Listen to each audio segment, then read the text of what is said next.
జగన్మోహన్ రెడ్డి గారు చంద్రబాబు లాగా చీటర్ కాదు. జగన్మోహన్ రెడ్డి గారు చంద్రబాబు లాగా కన్నింగ్ కాదు. జగన్మోహన్ రెడ్డి గారు చంద్రబాబు లాగా మహా అద్భుతమైన నటుడు కాదు. పవన్ కళ్యాణ్ గారు, ఎన్టీ రామారావు దాళ్ళు జీవించేస్తాడు ఈయన అంతే రాజకీయాల్లో. జగన్మోహన్ రెడ్డి గారు ఉన్నది ఉన్నట్టుగా మాట్లాడే మనిషి, వ్యక్తిత్వం ఉన్న మనిషి, దేనికి బెండుగానటువంటి మనిషి.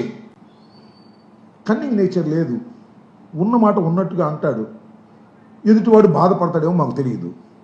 చంద్రబాబు నాయుడు ఎలా కాదు, ఉన్నది లేనట్టు లేనిది ఉన్నట్టు అద్భుతంగా మాట్లాడి ప్రజల్ని మెప్పించడానికి ప్రయత్నం చేస్తాడు. దీర్ఘకాలంలో అది సాధ్యం కాదు. అలాంటి వ్యక్తిత్వం కలిగినటువంటి జగన్మోహన్ రెడ్డి గారిని నిత్యం విమర్శ చేసేటటువంటి కార్యక్రమం ఒక పక్కన పవన్ కళ్యాణ్ గారు, మరో పక్కన చంద్రబాబు నాయుడు గారు, వీళ్ళందరూ కలిసి కూటమిగా ఏర్పడి కుట్ర చేసి జగన్మోహన్ రెడ్డి గారి మీద అవాకులు చవాకులు పేలేటటువంటి ప్రయత్నం చేస్తున్నారు. ఆ రోజున రఘురామకృష్ణరాజు గారి చేత రచ్చబండ పెట్టించి నానాభూతులు తిట్టించినటువంటి వ్యక్తులు కూడా మీరే.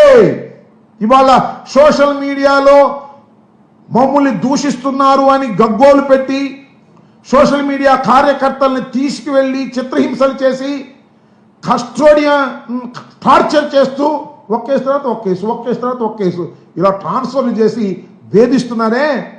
మీరు ఇవాళ మాట్లాడుతున్నారు ఈ మాటలు. ఏ మాటలు? రఘురామకృష్ణరాజు గారి కేసులో కస్టోడియన్ టార్చర్ లేదు అని సుప్రీంకోర్టు చెప్పిన తర్వాత ఇవాళ మీరు మాట్లాడేటువంటి ప్రయత్నం చేస్తున్నారు.